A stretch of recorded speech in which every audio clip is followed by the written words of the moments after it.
Well, good afternoon, everybody. I hope you've enjoyed your lunch. Once again, on behalf of the Economic Club of Canada, my name is Stephanie Gadbois. I'm the Vice President of the Economic Club, and it is my pleasure to welcome you to our event today. Before we begin, it's important that we take a moment to acknowledge that we are gathered on the traditional territory and home of Indigenous people, the Wendat, the Anishinaabe, the Haudenosaunee, the Chippewas, and the Mississaugas of the Credit First Nation, land steeped in a very rich history dating back many generations. The purpose of our acknowledgement today is to show our gratitude and our respect for their contributions and to recognize the role of treaty making in what is now Toronto. For those of you who aren't familiar with the Economic Club, we stand as this country's national podium of record and the only nonpartisan national public policy platform that unites leaders, innovators, and experts from across different industries to discuss and address key issues shaping the future of our country.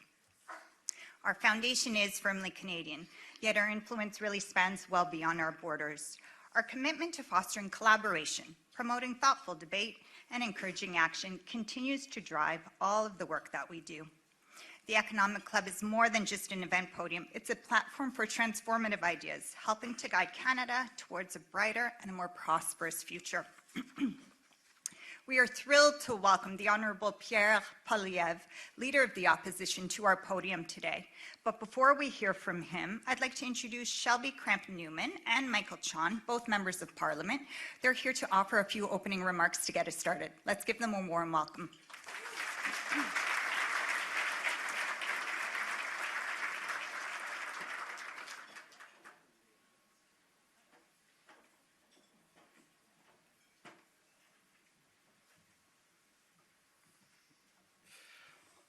Bon après-midi à tout le monde. C'est un grand plaisir d'être ici avec tout le monde.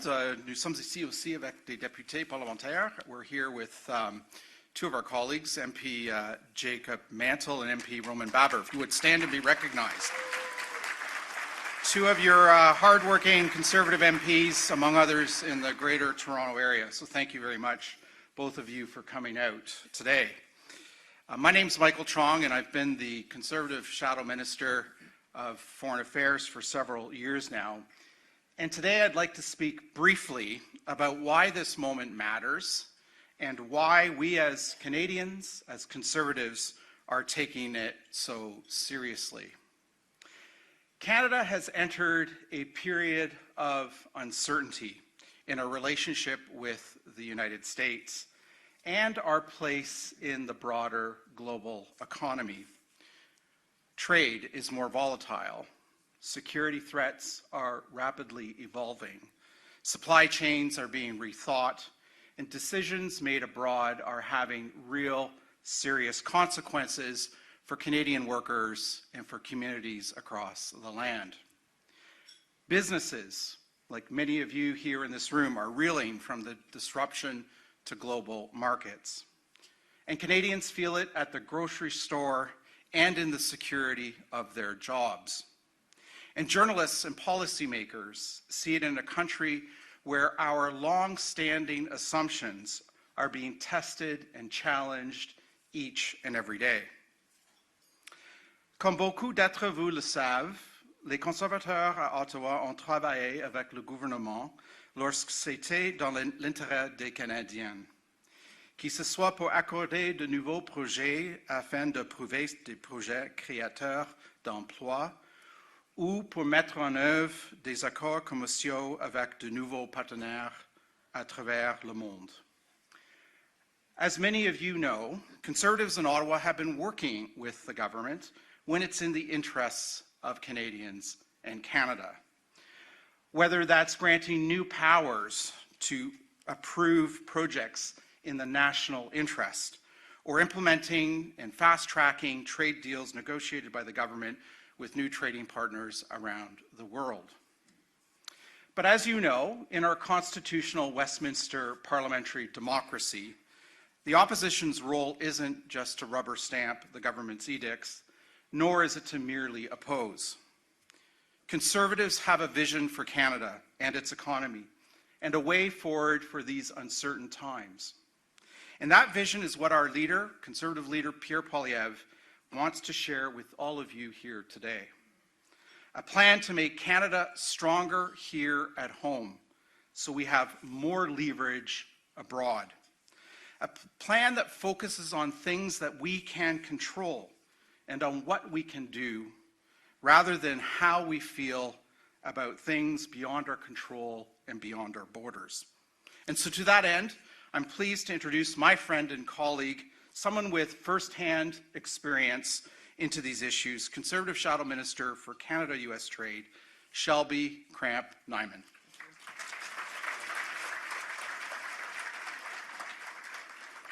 Good afternoon, everyone. It's a real pleasure to be here with all of you. Let me begin by suggesting that not since the late, great Brian Mulroney and John Turner went to war in the Commons nearly 40 years ago, the issue of Canada-U.S. trade loomed so large in the collective consciousness of our nation. And perhaps not since then have Canadian politicians had to strike such a fine balance than we are asked to do today between the economic reality of an extremely integrated, dependent North American economy. What I have learned from my meetings with American lawmakers and stakeholders is that they want barriers taken down, not put up. Protectionist rhetoric from the White House or otherwise fills them not with patriotism, but with fear. And above all, they are adamant that the relationship between Canada and the United States should not be broken for good. A complete decoupling of our two economies is not desirable, nor is it practical, not without the complete decimation of industries and communities on both sides of the border. Ladies and gentlemen, we cannot take the relationship with the United States for granted. The unfortunate reality is that the burdensome policy decisions have limited the private sector's ability to respond with strength and agility to disruptions in our trade relationships. Canadian lawmakers need not continue down this path. The Canada-U.S. relationship is at a crossroads only in theory.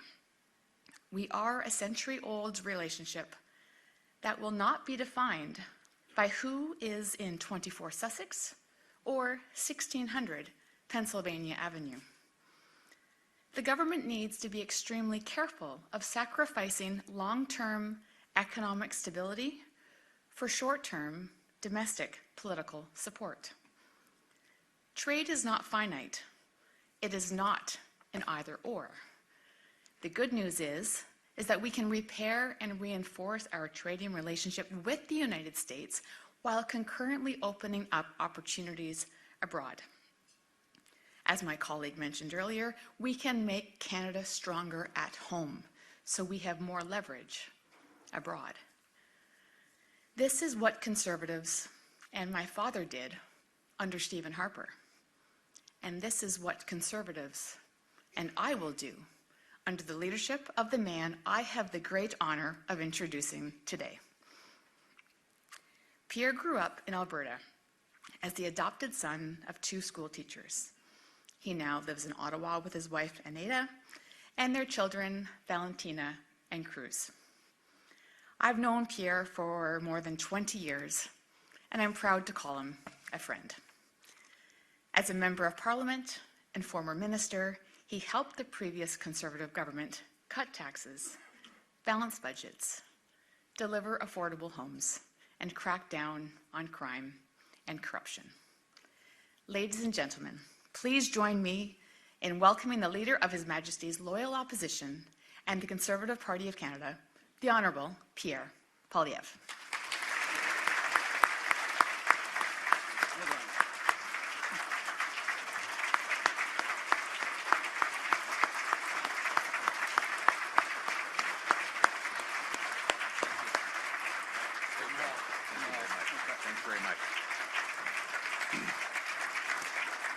Merci beaucoup. Merci beaucoup, cher ami. Thank you very much to Michael and Shelby, two critical members of our Conservative team, to deliver a stronger Canada at home so we have unbreakable leverage abroad. Nearly 2,000 years ago, Marcus Aurelius delivered a timeless truth. You have power over your mind, not outside events. Realize this, and you will have strength. That idea is true not only for people, but also for countries. Canada cannot control decisions made by foreign leaders or words by foreign presidents. We cannot control what global shocks and volatility might happen. But we do control what we do in our own country. We control whether our economy is solid or fragile, whether it is dependent or self-reliant, whether we drift or whether we build. And the lesson in this moment is simple. The path to sovereignty is focusing relentlessly on what is within our power. Canada itself was born from this insight. Ours is a country not built by accident. Confederation was a conscious act of national self-determination, a decision by scattered provinces to unite, to build, to govern themselves rather than to be swallowed up by American annexation. And it wasn't all talk. Yes, the founders met. Yes, they debated. Yes, they agreed. But above all else, they got things done. Le Canada ne peut pas contrôler ce que font les présidents des autres pays. Mais une chose est certaine, le Canada peut contrôler sa propre destinée. Pour renforcer notre souveraineté et être vraiment maître chez nous, on doit contrôler ce qu'on peut contrôler. C'est pour être maître chez nous que le Canada a fondé son pays. Oui, la Confédération, c'était un geste d'affirmation nationale, une décision prise par les provinces et des citoyens pour s'unir, pour résister ensemble à l'annexion américaine. Et comme Georges-Étienne Cartier et John A. Macdonald ont fait, ils ont concentré sur des résultats et le travail à faire. C'est comme ça que nous nous sommes devenus maîtres chez nous et un pays qui est resté indépendant des États-Unis. The interesting thing when you read the British North American Act is this. There are no grand ideals. There are not big abstractions like you find in so many constitutional texts around the world. It's actually an instruction manual. It sets out responsibilities. It's a who does what document. It basically says you do this and you do that, and together we'll get it done. And that's how they got it done. They cleared the way for a railway. They opened the prairie fields to feed the nation. They built canals and opened a nation to free commerce, something that was laid out in our original constitutional text, even if it's not respected to this day. Now that history of practical getting things done is more relevant now than ever. Conservatives are the party of Sir John A. Macdonald, the party of Confederation, the party of Canada. Macdonald and the founders did not build this country by reacting emotionally to every external disturbance. They did not define Canada by grievance or anxiety. They defined it by strengthening what lay within their control, building, doing, and completing. We drove steel railway across the Rockies in 4.5 years. Later, we carved the St. Lawrence Seaway, and we did that in 5 years. We built the CN Tower, then the tallest freestanding structure in the world, in 3 years in the 1970s. That is how we built an unbreakable country. That spirit is again necessary as we move towards the CUSMA review starting this summer. Now let's be clear with who we're dealing with. Pierre Elliott Trudeau, if my conservative friends will forgive me for quoting him, said living next to the United States is like sleeping next to an elephant. No matter how friendly and even-tempered the beast, one is affected by every twitch and grunt. Now, the last few years, there's been a lot of movement from the beast next door. A lot of movement, maybe a little bit more than usual, and there will be more to come. So what do? Well, as conservatives, we like to look back in order to see forward. How do we get here? For more than 3/4 of a century after the Second World War, we lived probably in the most secure geopolitical environment the world has ever seen, right next door to the United States, which became the biggest economy and military in the history of our planet. The United States was not just a neighbor, it was the gravitational center of the global economic system. For Canada, this reality produced a deep sense of security. For the most part, that arrangement served Canada and the U.S. extraordinarily well. The result was massive buildups of north-south infrastructure, roads, bridges, railways, pipelines, transmission lines. Our two countries built the St. Lawrence Seaway, which became an H2O highway from Duluth and Thunder Bay all the way to Europe. We built a free trade system and seamlessly integrated our economy. We enjoyed the longest undefended border the world has ever seen. We sided with each other in major conflicts, although our relationship was punctuated by the occasional squabble. Supply chains totally integrated. Investment accelerated, living standards rose, but a long period of risk-free living presents a new risk of its own: complacency. And let's be honest, we and they became complacent. We underinvested in our military. Bureaucracies grew and blocked in our resources. Politicians indulged in performative ideological grandstanding because they thought that they could afford to. We made ourselves unnecessarily dependent. At the same time, the global landscape was changing, and an overly complacent America was missing what was happening. China's economic expansion was one of the most extraordinary phenomena in the history of the world. This country went from having 80% of its citizens living on less than $1 a day to the second biggest economy in the world in one generation. While American capitalism had earlier buried clunky Soviet communism, a new authoritarian powerhouse quietly and rapidly snuck up on the U.S. All the economic enrichment came without the expected political liberalization. And one day, America awoke and realized that its entire industrial base had been hollowed out. Whole towns vanished to job outsourcing, and their economy was reliant on a country that was at best a serious rival and at worst a hostile threat. There was a backlash. Americans went from driving globalization to believing that they were its victim. Zero-sum mercantilism came roaring back to life. President Trump has sought to overturn the trading system that previous American presidents had championed and even created. Now, some of this correction, in fairness, was overdue, but it missed the target by going after countries like Canada, which were not the problem. What President Trump says about Canada is wrong. Our trade surplus does not represent exploitation by Canada of the United States of America.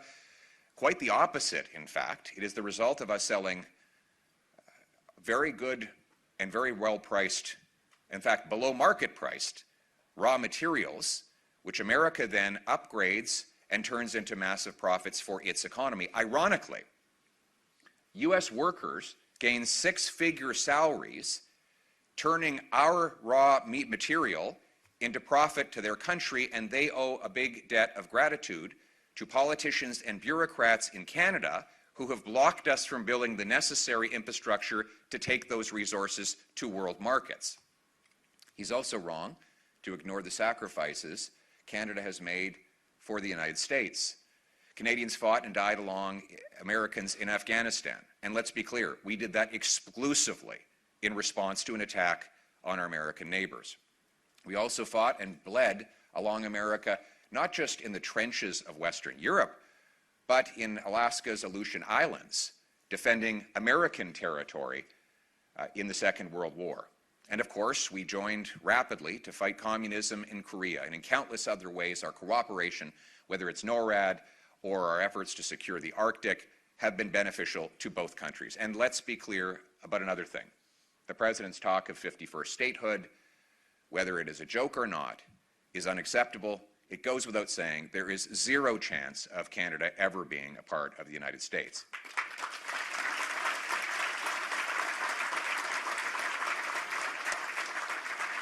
We love our country. We love our country just as Americans, understandably and justifiably, love their country too.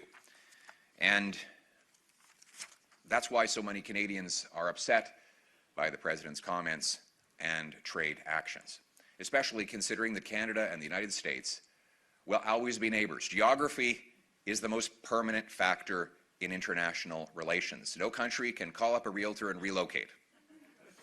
And the truth is, we wouldn't want to. Canada and the United States have built probably the greatest partnership any two countries have ever built in the history of the world. That partnership remains profoundly in the interests of both our peoples and both our countries. And it's important to distinguish between governments and people. Politicians come and go. People remain. The miner in Appalachia, the energy worker in Texas, the engineer in California, they do not wake up every day asking how they can stick it to the Canadians. That's just the reality. The American people are not our adversaries. In fact, survey results demonstrate that Americans overwhelmingly have a favorable view of Canada and consider our two nations to be friends. That goodwill, by the way, may be our most important strategic strength going into these talks. As President Kennedy said when he was addressing the Canadian Parliament, geography has made us neighbors. History has made us friends. Economics has made us partners. Necessity has made us allies. Those whom nature hath so joined together, let no man put asunder. That insight captures a reality deeper than any temporary dispute. Canada's prosperity and security are inseparable from a stable relationship with the United States. And that is why we should not declare a permanent rupture with our biggest customer and closest neighbor in favor of a strategic partnership for a new world order with Beijing, a regime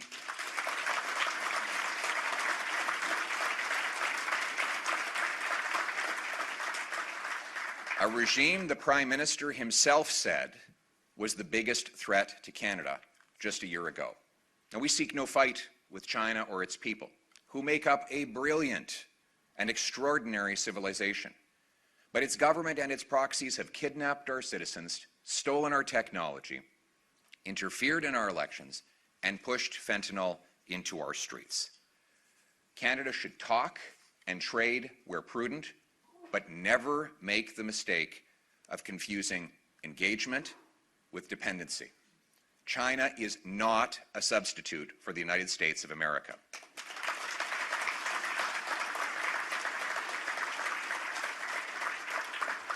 Canada should pursue diversified trade and global engagement. Conservatives stand in favor of a free trade agreement with India and deeper ties with other countries. But diversification must be grounded in realism. Not all partners are interchangeable. The Prime Minister proclaimed in the Davos speech that he wanted a new middle power alliance. Actually, there's nothing new about it at all. We already have that. We've had it for years. In fact, Canada already has free trade with over 50 other countries, and most of them are middle powers. We should look to deepen those relationships, but their markets are already open to us. But the problem, here's the problem, and here's the irony. The problem is not that these countries block our products from coming in, it's that our own government blocks our products from getting out. And that is the major trade barrier. Signing meaningless communiques or more stagecraft masquerading as statecraft won't fix that reality. In fact, some of the worst tariffs imposed on Canada today are those imposed by the government here. Slow permits, changing rules, high taxes, outright bans on shipping oil off our northwest BC coast. We have the second slowest building permits anywhere in the OECD. It now takes 19 years to get a mine approved. None of that has changed in the last year. On doit retirer les tarifs qu'on s'impose à nous-mêmes. des permis trop longs, des règlements trop compliqués et des impôts trop élevés. On a le deuxième plus lent délai d'attente pour des permis de construction dans l'OCDE. Ça prend 20 ans pour approuver une mine. Rien de tout ça n'a changé depuis l'élection. Comme Stephen Harper a dit, la question pour le Canada n'est pas à savoir ce qu'on ressent par rapport aux États-Unis. La question, c'est comment est-ce qu'on peut s'adapter. On ne peut pas contrôler le président Trump. On peut contrôler nos réglementations, nos taxes et nos temps d'attente pour des permis. On peut contrôler nos dépenses militaires. On peut contrôler comment on développe nos ressources et en contrôlant ce que nous pouvons contrôler, on peut devenir véritablement maître chez nous. Unfortunately, the federal government caused many of these obstacles. Fortunately, it can reverse them. By unblocking resources and unleashing our economy, we can become affordable and autonomous and build the leverage we need, the unbreakable leverage we need to fight for tariff-free access to the United States. But we must divide the problem into what we control and what we do not control. We must not, and most important of all, we cannot allow others to control us. We cannot allow President Trump to distract us from the work we need to do here at home. As Prime Minister Harper recently said, the question for Canada is not how we feel about what the U.S. is doing, but how we adapt. The most effective response to uncertainty is not outrage, it is results. The encouraging reality is that the two biggest pressures facing Canada today, affordability and autonomy, have the same solutions. Abundant, low-cost energy, unlocking resource development and home building, a strong military, and digital sovereignty. These four pillars form our plan to make Canada stronger at home so that we can have unbreakable leverage abroad.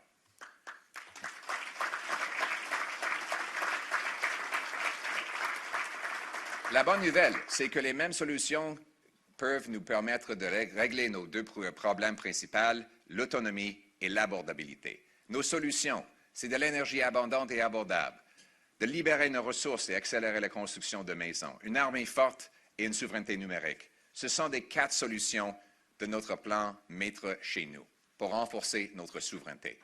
Ça nous permettra d'être vraiment en contrôle de notre avenir et d'être en position de force à l'avenir. For energy to be affordable, we should eliminate all carbon taxes, not just the visible ones, but all of them. Permit rapid oil and gas and electricity development.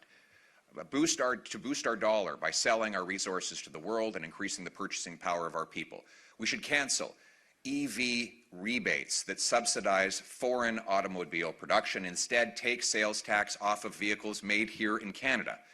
Pour avoir l'énergie abordable, on doit éliminer toutes les taxes de carbone. On doit nous permettre de réaliser rapidement nos projets de ressources naturelles avec des permis rapides. On doit aussi annuler des crédits pour les véhicules électriques qui subventionnent la production des voitures à l'extérieur de notre pays. Et il faut éliminer la taxe sur les ventes des voitures faites ici au Canada.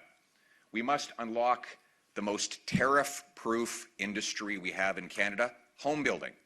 Nobody can tariff a home built in Canada. It's our materials, our land, and our workers. We need to remove all red tape and taxes so homes can be built, our forestry sector can come roaring back, and our 100,000 unemployed construction workers can get back into the job market. No foreign government can stop us from doing that. We need to expand the supply so that there's more affordability here at home. Canada does not lack workers or capital. What we lack are permits. We need the government to rapidly grant them. The federal government should grant 6-month maximum delays to deliver permits, repeal anti-development laws, and adopt a one project, one rule system so that we can get projects done like Prime Minister Harper did when he took from concept to completion 23,500 projects without a single environmental problem or public safety concern. That is what we can do again when we eliminate bureaucracy. We should use the special powers contained in Bill C-5 to rapidly permit a new pipeline to the Pacific and carry $30 billion of oil per year. For context, that one pipeline would increase our overseas exports more than the total exports that we have to the People's Republic of China today. It would be the single biggest increase in overseas exports of any project in Canadian history, but we need the government to get out of the way and let it happen. All of these things will be bundled together in the Conservatives' proposed Sovereignty Act that will allow us to take back control of our economic destiny and have unbreakable leverage abroad. When we unlocked our resources, though, we're not done. We need to maximize the political leverage that comes from those. Guaranteed access to critical minerals is about more than economics, it's about power and security. Canada has 10 of the 12 NATO-defined defense minerals right here under our feet. We possess one of the greatest energy endowments in the world. No modern economy or military can function without those materials and that energy. And that is why Conservatives are proposing today the creation of a new strategic energy and minerals reserve that would store up and stockpile these necessary materials so that we would have them in abundance in the event of a war, a crisis, or a supply disruption. Such reserves would strengthen Canada's resilience and our negotiating position, giving us more unbreakable leverage while they remain sovereign assets that belong to us. Le Canada doit mettre en place une réserve stratégique d'énergie et de minéraux sous contrôle des Canadiens pour protéger notre pays et nos alliés pendant les guerres, des crises et des problèmes d'approvisionnement. Cette réserve, uniquement sous le contrôle des Canadiens, va nous permettre de renforcer notre pouvoir de négociation. We also have to build up our defense. We have to be capable of defending every square inch of our seas, skies, and soil. And I'm sad to say, we got a long way to go. Almost half of our military equipment is not in a usable state today. 1 in 3 fighter jet positions is vacant. We have only 300 full-time troops in Canada's Arctic, an area the size of the European Union. That means 1 soldier for every 15,000 kilometers. Our industrial capacity is so weak right now that it takes us a month to produce enough artillery for 1 day of war. We must build faster. Modern warfare evolves at an almost unimaginable speed. Ukraine has shown just how rapidly things change. Technologies are designed, adapted, and put into use in mere days. The Ukrainians modify their systems on the spot. In fact, some of their best platforms are actually made in the garages of Ukrainians on 3D printers, and they are turned around at incredibly low costs. And by the way, these systems deliver 80% of the casualties in the war with Russia today. Now, we're not going to build our drones in garages or basements like the Ukrainians, but we have to stop thinking less like bureaucrats and more like MacGyver. Defense procurement must be fast, agile, inventive, and now, not slow and bureaucratic.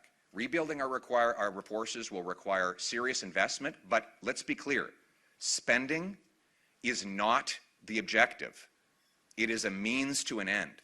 We must convert every dollar into maximum operational strength by reducing administrative delays, by giving new powers to military leaders to purchase the goods they need with accountability, but without bureaucratic micromanaging from above.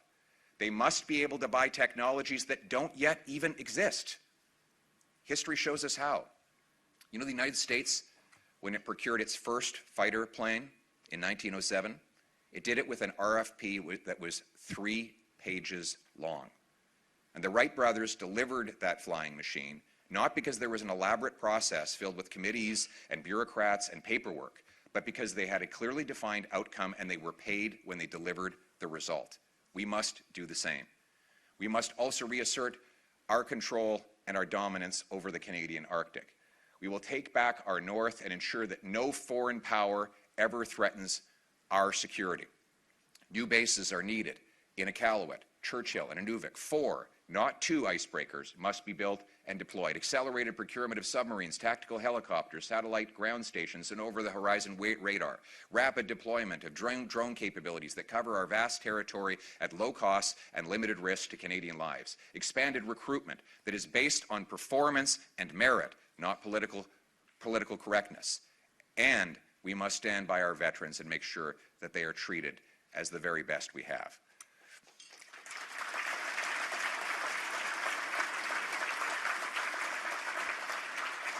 Finally, if we want to be truly sovereign, we have to control our technologies. Dependence on externally controlled systems is a serious risk to our country. In the event of pandemics, wars, or other crises, we can't count on others to deliver the technology that makes modern life go on. Canada must never assume that foreign powers will maintain service or even permit continued operational access to critical technologies. And right now, we're getting the worst of all worlds when it comes to technological ownership. Too often, Canadians bear the costs and foreigners get the benefit of developing technology. Subsidies make Canada an excellent place to lose money. Taxes make it a terrible place to make money. The result is predictable. Firms invent here, then they commercialize, and they move the ownership and the profits elsewhere. Canada absorbs the cost, others reap the benefit. We are inventive. We spend massively on R&D. Now we must reap the benefits in Canada. Canada needs a full overhaul of subsidies, tax policy, IP frameworks, investment review laws, with the goal of increasing commercialization by at least 50% over the next decade, and ensure that Canadian technology stays in Canadian hands on Canadian soil.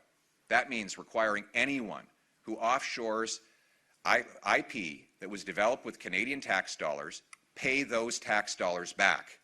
It means allowing venture capitalists to roll over their capital gains into the development of new technologies and commercialization of those here in Canada. And it means banning foreign takeovers of sensitive intellectual property, data, weapon systems, cryptography, and other vital tools of modern crises.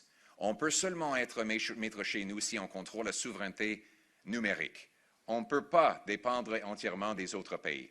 C'est pour ça qu'il faut obliger le remboursement des subventions publiques pour ceux et celles qui vendent nos technologies outre-mer. Toute personne qui déplace à l'étranger la propriété intellectuelle devrait rembourser les contributions des contribuables. Permettre aux investisseurs de réinvestir leurs gains sans impôt pour développer les technologies et interdire aux étrangers d'acheter nos systèmes de technologie et de vendre, de prendre le contrôle de nos systèmes. All of this, all of these steps, bolstering technological, resource, and military sovereignty to this country, is an effort to make Canada stronger at home so that we have unbreakable leverage abroad, including in our negotiations as we face the review of CUSMA. More leverage puts us in a stronger position to negotiate. Canada has leverage, and we can create more if we make the right moves. What is our leverage? We're already America's second biggest market. We control the biggest share of the hemisphere's airspace and northern approaches. We will have, under our plan, a strategic reserve of energy and critical minerals hosted in Canada under Canadian control, so we can sign an agreement with our American friends that would give them access to those minerals only at commercial prices and only if they keep our relationship tariff-free. We can spend hundreds of billions of dollars on defense and directly link the amount of that money that goes to American firms to continued tariff-free access to the American market for the Canadian economy, paid in installments that only continue as long as the tariffs remain off. We will secure every inch of our Arctic so that we strengthen our position within NORAD, more leverage, an alliance that both of us need for our operational overlapping and our shared threats. Finally, we should leverage our relationship with the American people. We should all be reaching out to American business, unions, media, governors, investors, mayors, civic leaders, and the administration itself as we work to fight for tariff-free trade and security cooperation. All these steps, all of them, will make us stronger at home so that we have unbreakable leverage in negotiating with CUSMA review. So we can get what we want. But what do we want? Tariff-free trade. In the course of negotiating the deal, we will aggressively defend our forestry workers, auto workers, steel and aluminum workers, and the farmers that feed our country and the world. Specifically, we will seek an end to steel, aluminum, and auto tariffs, as well as an end to the softwood lumber tariffs.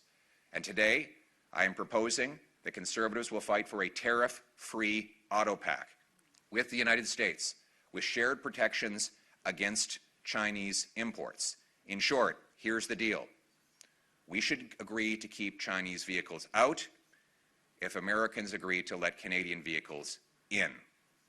A full exemption to Buy America rules so that our companies can compete on construction projects, and a relaunch of the Keystone XL pipeline. C'est important et c'est possible de devenir maître chez nous si on fait de la négociation avec une position de force et des leviers face aux Américains. Ce qu'on veut, c'est la fin des tarifs et le retour du libre-échange. Plus concrètement, on veut la fin des tarifs sur l'acier, l'aluminium, l'auto et le bois. Un nouveau pacte automobile sans tarifs qui protège le marché américain contre les voitures chinoises. Une exemption complète aux règles de Buy America et une relance du pipeline Keystone XL. And we should lock all these commitments into law so that it's more difficult for future administrations to change the rules in the middle of the game. The best leverage we have, though, is to be united here at home. All political parties love Canada. The Democrats, Conservatives, and Liberals love it a little differently than the Bloc Québécois, but even they want the best for their constituents. And the best way for us to become unbreakable in our negotiations and our discussions with other countries is to work to be united here at home. And that is why Conservatives are proposing a new all-party committee, a team, a task force that will work together as part of an effort to defend and fight for Canada in the CUSMA review. And we will put forward members to that team that will act in good faith for the benefit of Canada above the benefit of party.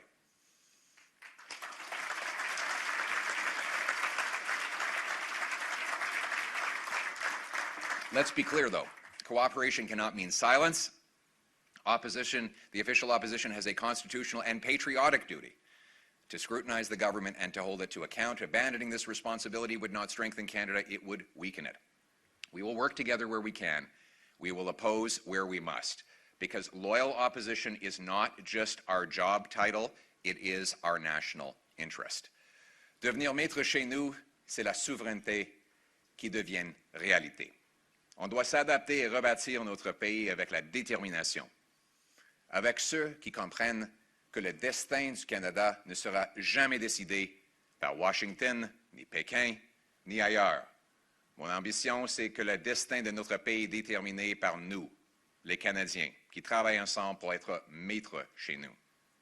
Friends, history will not judge us by the disruptions we faced, but by how we responded, by whether we surrendered to events or mastered what lay within our power, by whether we blamed others or strengthened ourselves, by whether we fixated on what we could not control or built what we could, by whether we became stronger at home so we had unbreakable leverage abroad, because economic strength is national strength. Energy security is national security. Self-reliance is sovereignty made real, and sovereignty is not declared, it is built decisively, deliberately, and without excuses. Built by a country that refuses distractions, delay, and surrendering control over its own future. Built by people who understand that Canada's destiny will never be written in Washington, Beijing, or anywhere else, but by Canadians here at home. By a country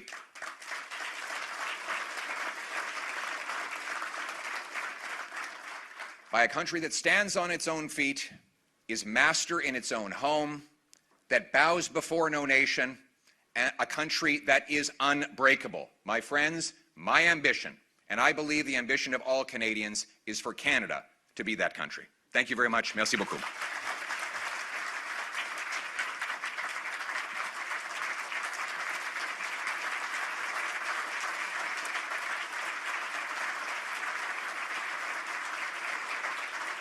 And ladies and gentlemen, we're just going to pause our programming while we reset the stage. So we appreciate your patience, and we'll be pivoting into our fireside chat momentarily.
And ladies and gentlemen, if I could ask everybody to take their seats, we are going to resume our programming.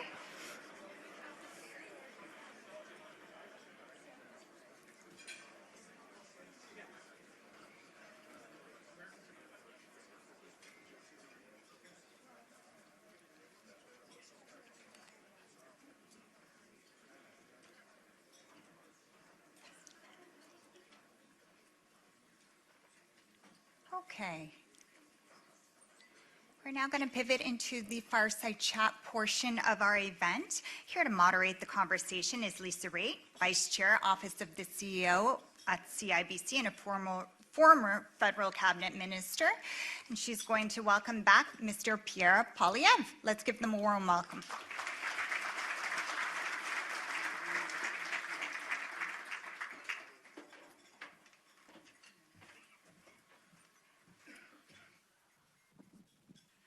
I just said to the leader on our way up, I said, I know we're a little bit past our time, but we're still going to have a fireside chat. And I do see that on the clock I have 20 minutes. And I will tell you that on your tables, you have a QR code that allows you to ask a question. And I have the iPad that sends the questions too. And I'm more than happy to go to this instead of going to my own notes before and it's not, Pierre, this isn't the House of Commons. This is not question period, so we are going to get answers. I have to actually answer? You have to actually answer, exactly. Nobody told me that. I appreciate it. Great speech. I really appreciate what you said, and I think it's going to resonate with a lot of people. But let's start at the beginning. You started off by talking about Confederation and the fact that our founders got things right. and that Conservatives are proud to be the party of Confederation, and I can hear Peter Van Loan talking about that right here. But what do you think are the lessons from then that are applicable now? The simple lesson is we need, in the words of an American, Elvis Presley, we need a little less conversation, a little more action, please.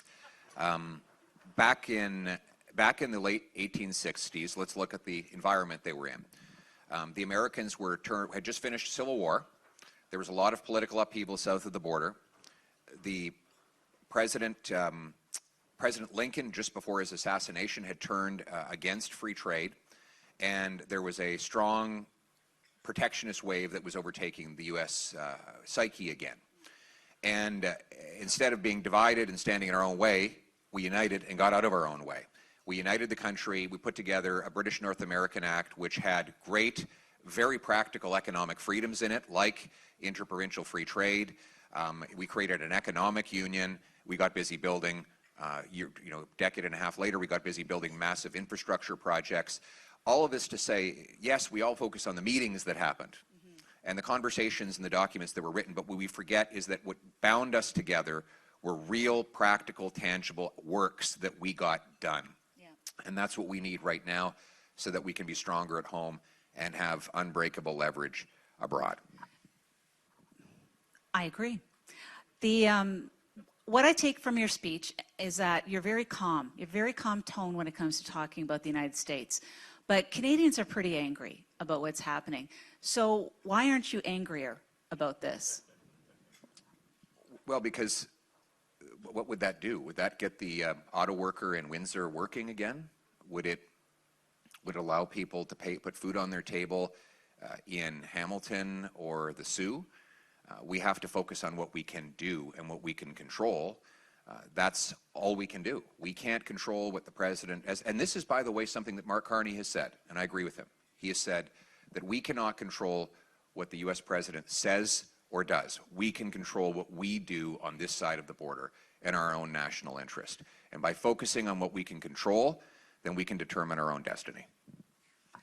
What do you say to Canadians, speaking of the Prime Minister, Mark Carney, that you mentioned, what do you say to Canadians who say, well, Mark Carney is already looking at these priorities. He's talking about growth. He's talking about diversification. He's talking about industrial strategy. So what's different in your approach? Well, you use the right verbs. He's looking at, he's talking about. And he has been looking and talking quite a lot over the last year. But here are the realities. He has not signed a single new free trade agreement anywhere on earth. Not one. We rushed through special powers under Bill C-5 for him to rapidly approve projects a year ago. How many has he approved under that process? 0. How many new pipelines are approved? 0. Interprovincial trade barriers remain. The only tax reform we've had is that he's renamed the carbon tax the clean fuel standard. So it is time to go from all of these conversations to actually delivering real results, given that it has now been a year. And how would your approach be different? What would you do differently? On the domestic front, well, I'd make us stronger at home by immediately appealing the enormous spider web of federal regulations that block us from building. So I would repeal C-69, the anti-pipeline law. I would repeal the ban on shipping oil off the west coast of British Columbia. We have literally about 700 projects that are waiting for federal approval now. It means nothing to put 10 or 15 of them over to a new office, as the Prime Minister has done. I would remove the regulations for all those projects so that we can get everything built.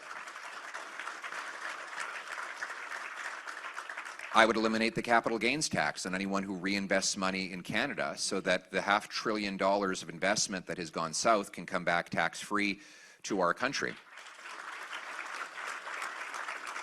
Like I said, I would build up a strategic reserve of minerals so that we can use that as dangle that as a negotiating chip when we come to the CUSMA review.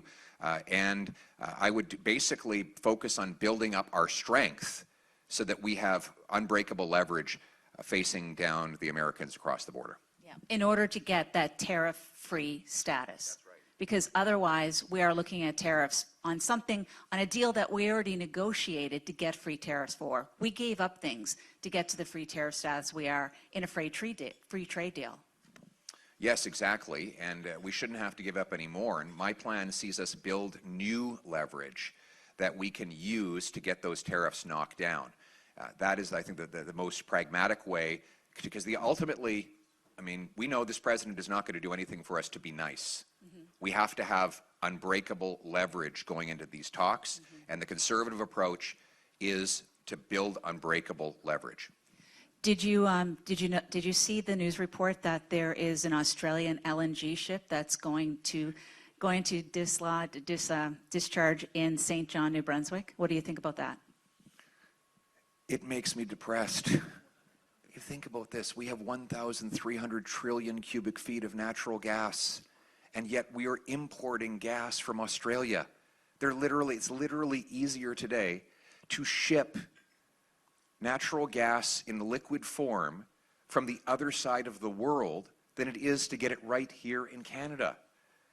This is an example of how the worst tariffs imposed in Canada are imposed by our own government.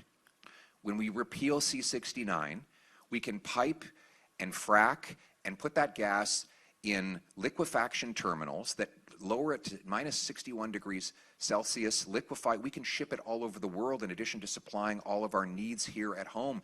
Do you know natural gas goes for about $3 per million metric British thermal units, $3 in Canada, $11 in Europe, and $14 in Asia. So we could take something that's $3 here and sell it billions of times for 3 or 4 times the price overseas. The only thing standing in the way is the federal government. I'll get them out of the way. I think you get applause on that one. And as you know, and maybe a lot of folks in the room don't know, that Canada has the only Pacific access. The United States refining capabilities are all in the Gulf of America. And as a result, they would have to go through the Panama Canal. And here, it's just free access right off the coast of British Columbia. Well, speaking of our coast, we have the longest oceanic coastline of any country in the world. You know how many days it takes to ship to Asia from the BC coast? 11 days. You know how many days it takes to go from the Gulf? 20 days. Same is true for Europe. It takes half the time to ship from Canada to Asia and Europe as it takes from the U.S. Terminals on the southern tip of the U.S. We should be taking advantage of that. By the way, we also have cold weather, which means it's 25% cheaper to liquefy gas. And yet the Americans have built 8 terminals for liquefaction in the last decade. We've built 1. We got to get moving. We got to get moving. You talked about something I think really interesting today, and that's the Strategic Mineral and Energy Reserve. Okay, tell me a little bit more about that, because that actually means that we're going to build a mine and processing in order to build the reserve. Is that right?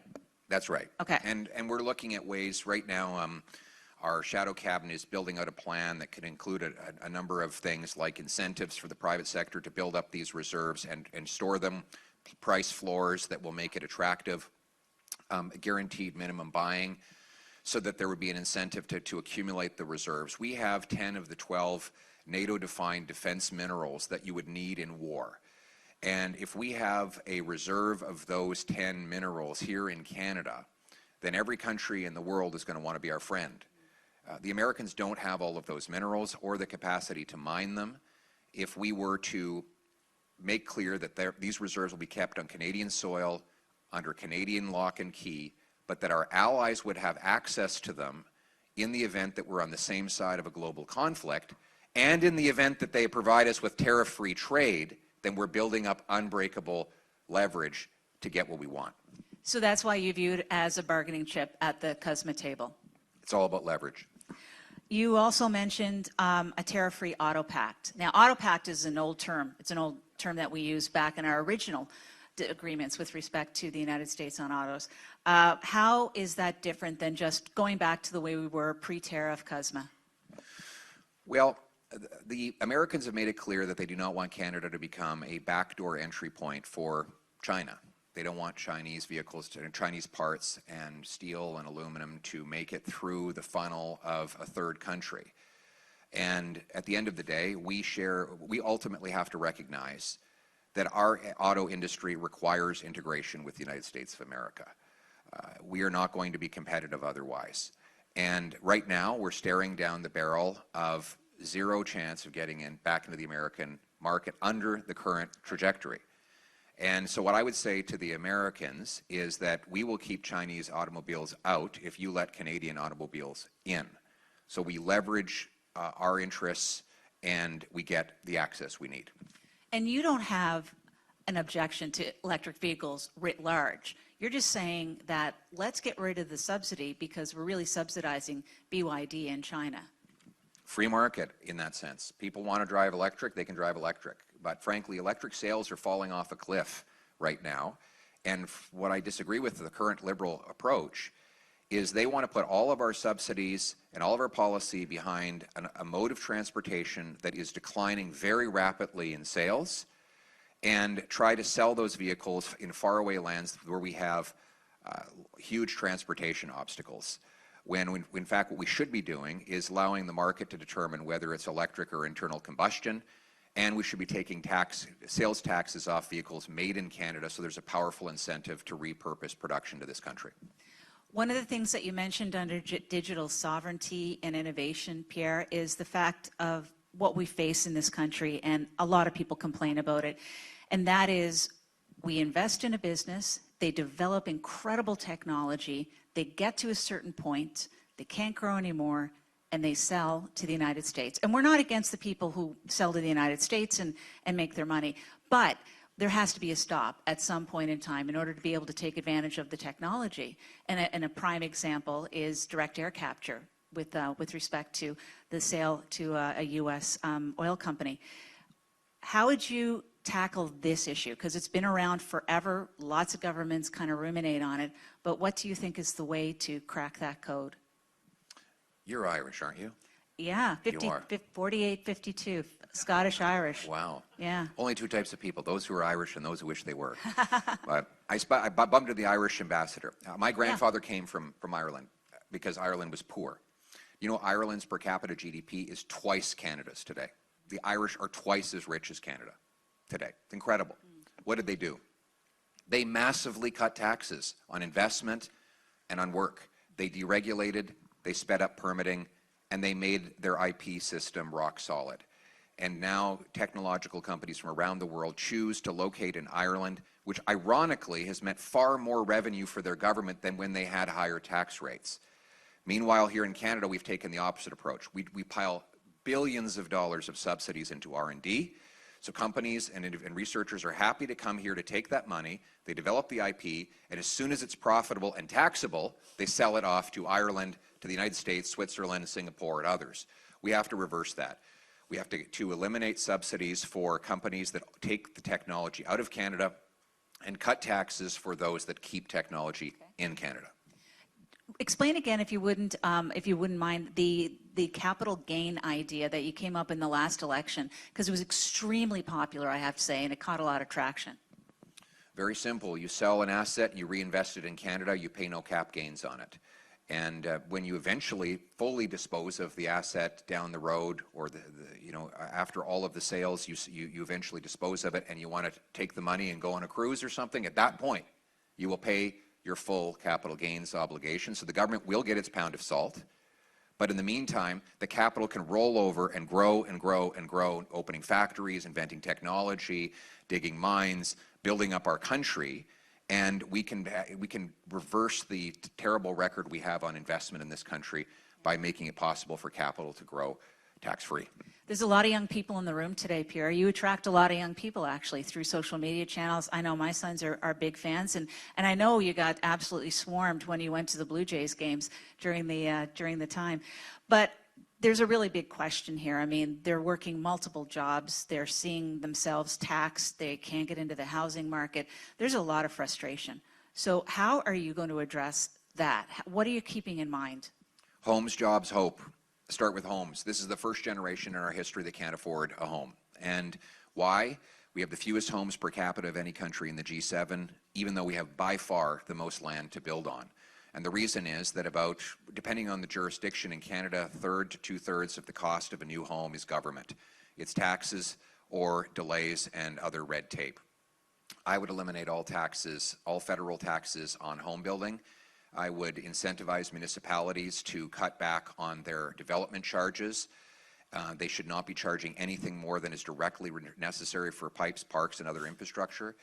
I would do this to unlock a massive building boom of homes in our country. I would also, on the job side, look, we've got to get rid of the temporary foreign worker program outside of agriculture, which is effectively giving our young people's jobs over, are allowing multinationals to underpay our youth by hiring low-wage labor from abroad. Canadians should come first for Canadian jobs, and that's how we're going to get the wages up for our starter employment and get them into their homes. And where's the hope come in? In the first two. You got a job, you got a home, you can start a family, and that's a hopeful future. Yeah, I agree.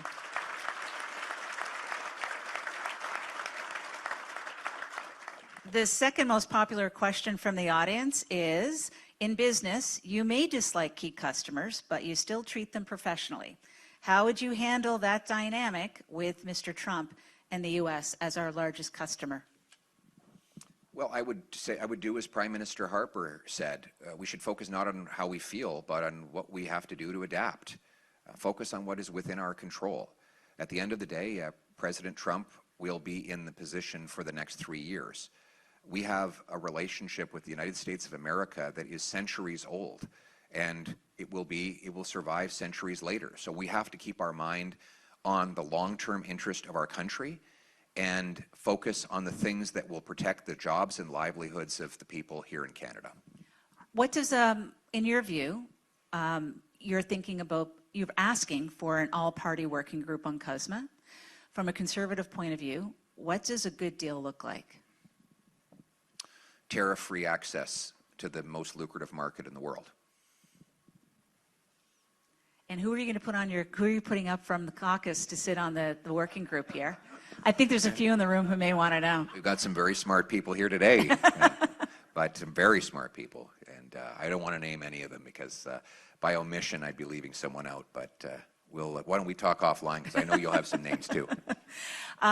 Look, that relationship you talked about during your speech between the U.S. and Canada at the front end being more important, and it's going to last longer than what we're going through right now.